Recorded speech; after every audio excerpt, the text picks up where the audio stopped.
Me da mucho gusto saludarte, querido Carlos Martínez, director general del Infonavit. ¿Cómo estás? Buenas noches. Buenas noches, querido David, y saludos a todo el auditorio.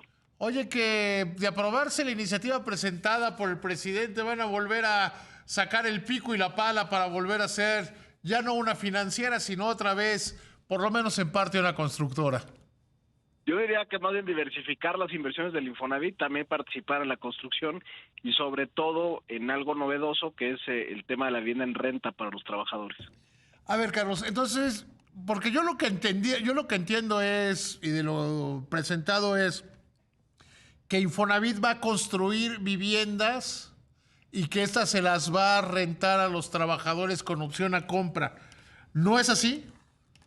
Eso es claro, mantiene, o sea, la parte de las iniciativas la dividiría en dos, David. La primera es que se mantiene el sistema de crédito como actualmente existe, que eso es muy importante y es parte del motor y éxito que tiene el instituto. En segundo lugar, se permite al Infonavit también participar en invertir sus recursos en la construcción y de lo que construya lo puede poner en venta o en arrendamiento.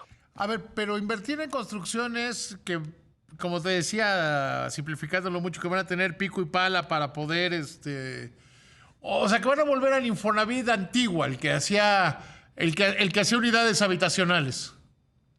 Sería una forma de verlo, David. Efectivamente tendríamos que participar en el mercado de la construcción. Desde luego eso se tendría que detallar en su momento en cambios a la ley del instituto, pero sería una posibilidad, ¿no? Al permitir que el Infonavit pueda construir.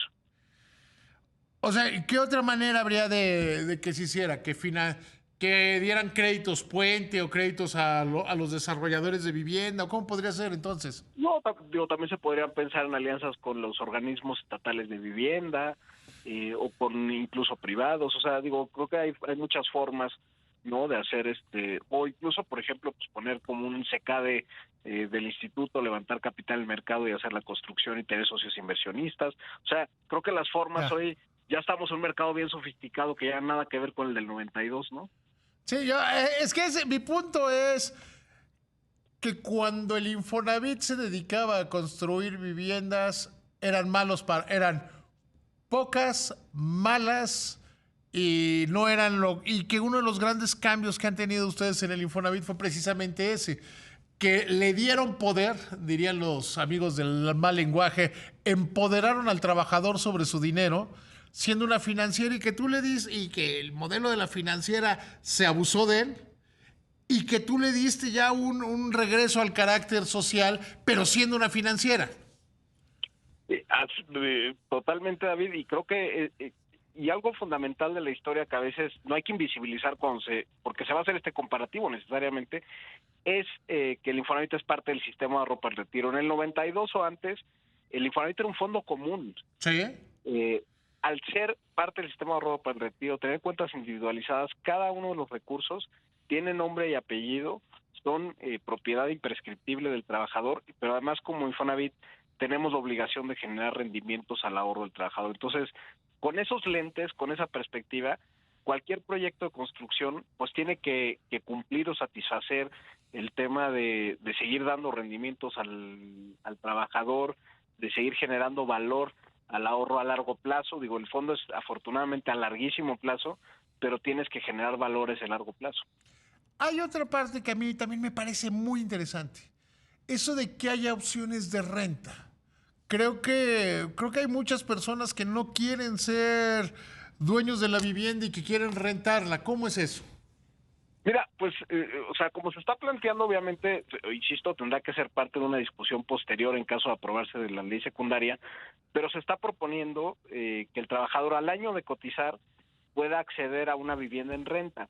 ¿Qué ventaja tiene esto? Uno, que el trabajador a lo mejor no tiene por su salario en ese momento los recursos suficientes para adquirir una propiedad de a lo mejor 700,000 pesos, 800,000 pesos, pero sí que tiene o sí que puede acceder a una vivienda en renta. Esa vivienda en renta, pues le ayuda en algo. Hoy muchos trabajadores, 16% de los trabajadores, rentan una vivienda y además aportan al Infonavit. Y muchos dicen, con mi salario a lo mejor nunca me voy a comprar una casa y yo de todos modos estoy aportando al Infonavit, que es en materia de vivienda. Entonces esto les ayudaría a utilizar su recurso de vivienda para vivienda en renta. y además les da la posibilidad de generar movilidad. Hoy los trabajos y la realidad laboral también es otra, y a lo mejor rentas unos años en Guadalajara, otros años te vas a Monterrey a trabajar y finalmente vives en Chihuahua, y cuando te quedas 10 años rentando una vivienda, se te da la oportunidad de poder comprarla, ¿no? Eso es lo que establece la reforma que se está planteando. Entonces creo que... Querido Carlos, yo creo que está correcta esa parte de la reforma. Te agradezco muchísimo que me hayas tomado la llamada. Te mando un abrazo, amigo. Un abrazo, David.